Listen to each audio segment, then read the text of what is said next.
आपका स्वागत है स्टोरी यूनिवर्स में। सौतेली माँ पंजाबी लोक कथा। एक राजा और उसकी दो रानियां थीं। दोनों ही अधिकतर आपस में ही लड़ती झगड़ती रहती थीं।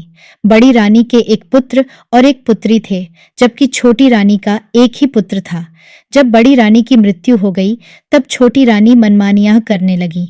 वह बड़ी रानी के पुत्र और पुत्री दोनों से अच्छा व्यवहार नहीं करती थी, क्योंकि वे दोनों उसे एक आंख नहीं भाते थे।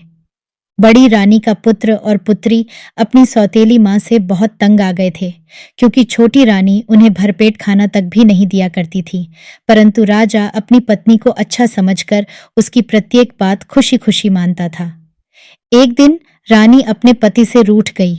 जब राजा राज दरबार से वापस आया, तो वह अपनी रूठी हुई रानी को देखकर हैरान हो गया।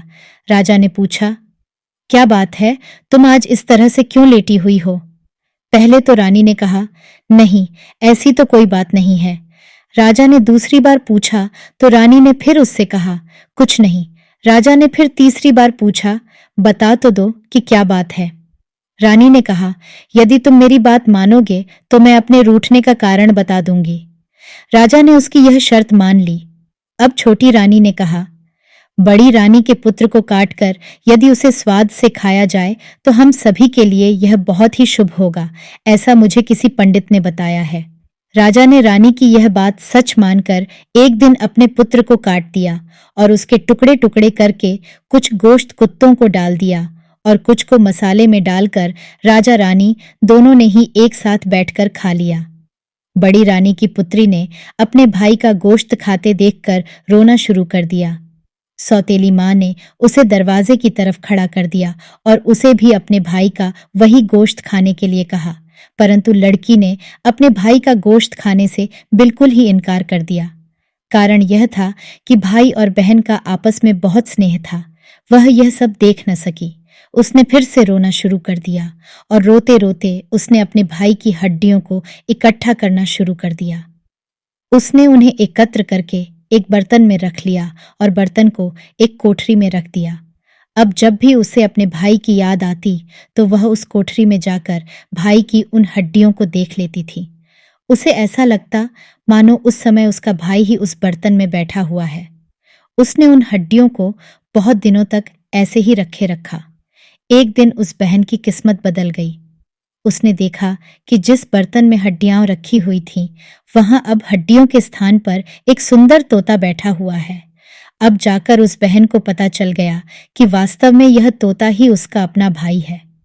जब उसने तोते को बाहर निकाला तो तोता सीधे आकाश में उड़ गया और बहन निराश होकर फिर से रोने लग गई।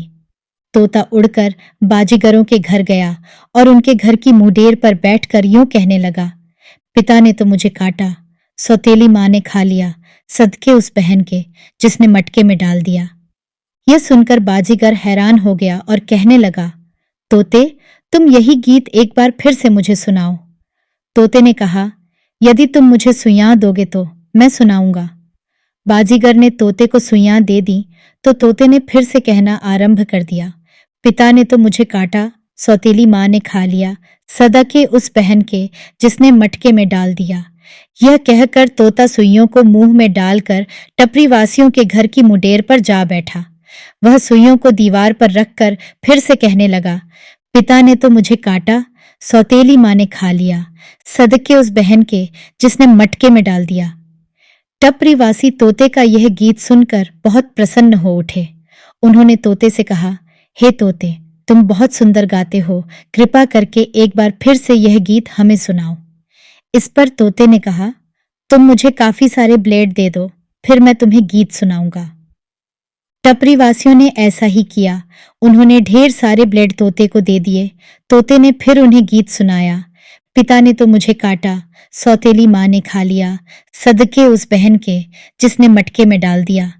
यह कहकर तोते ने सुइयों और ब्लेडों को अपने पंजों में जकड़ा और उड़कर सुनार की छत पर जा बैठा और फिर से गाने लगा, पिता ने तो मुझे काटा, सौतेली माँ ने खा लिया, सदके उस बहन के जिसने मटके में डाल दिया।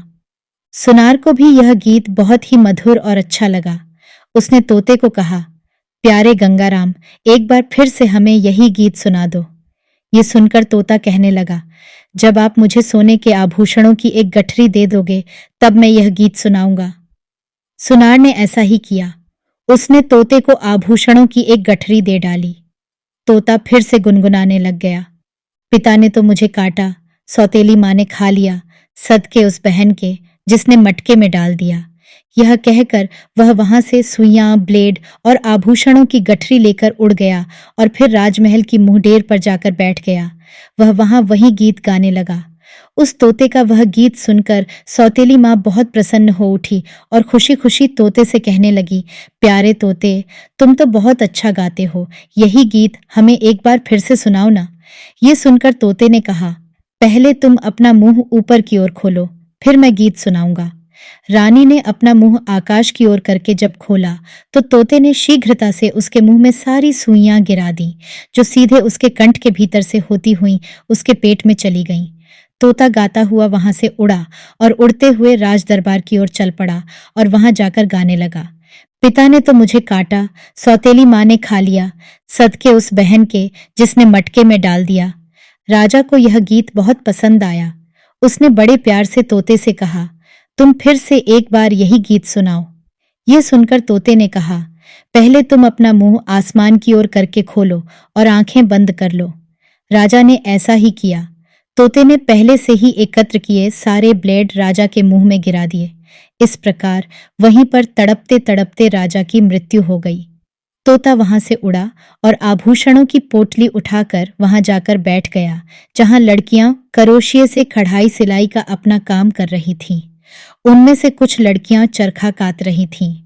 उन लड़कियों में उसकी बहन भी बैठी हुई थी। तोते ने गाना शुरू कर दिया, पिता ने तो मुझे काटा, सौतेली माँ ने खा लिया, सदके उस बहन के जिसने मटके में डाल दिया। यह सुनकर उसकी बहन जोर जोर से रोने लग गई, परंतु दूसरी लड़कियों को यह गीत अच्छा लगा। उन्होंने तोते को फिर से यही गीत गाने को कहा। तोते ने कहा, पहले तुम मेरी बहन को चुप कराओ, फिर मैं तुम्हें यही गीत सुनाऊंगा। लड़कियों ने तोते की बहन को बड़ी कठिनाई से चुप कराया। तोते ने फिर से अपना वही गीत गाना शुरू कर दिया, पिता ने तो मुझे काटा, सौतेली माँ ने खा लिया, सदके उस बहन के जिसने मटके में डाल दिया। यह कहकर उसने आभूषणों की पोटली अपनी बहन के पास गिरा दी और स्वयं उड़ गया। जब उसकी बहन घर आई तब तोता वहां नहीं था। उसने अंदर जाकर देखा तो उसका भाई खाना खा रहा था। पहले तो लड़की उसे अपने भाई का कोई भूत समझकर सहम गई, परंतु जब उसने पूछा तो उसके भाई ने उसे सारी घटना सुनाई और कहा कि मैं ही तेरा भाई हूं और मैं ही वह तोता था जिसे सौतेली माँ और पिता राजा ने मारा था। यह सुनकर उसकी बहन खुशी से झूम उठी और अपने भाई की गले लगाकर मिली। इसके बाद दोनों बहन भाई इकट्ठे रहने लगे। कुछ समय बाद जब राजा बन चुके भाई का सारा कार्य अच्छी तरह से चलने लगा तो उसने अपनी बहन का विवाह एक सुंदर राजकुमार के साथ कर दिया। इसके बाद उस राजा ने स्वयं भी एक राजकुमारी से विवाह कर लिया और खुशी खुशी अपना बाकी जीवन व्यतीत करने लगा। साभार डॉ सुखविंदर कौर बाट। आशा करते हैं कि यह कहानी आपको बहुत पसंद आई होगी। ऐसी और कहानियां सुनने के लिए जुड़े रहिए हमारे चैनल स्टोरी यूनिवर्स के साथ। धन्यवाद।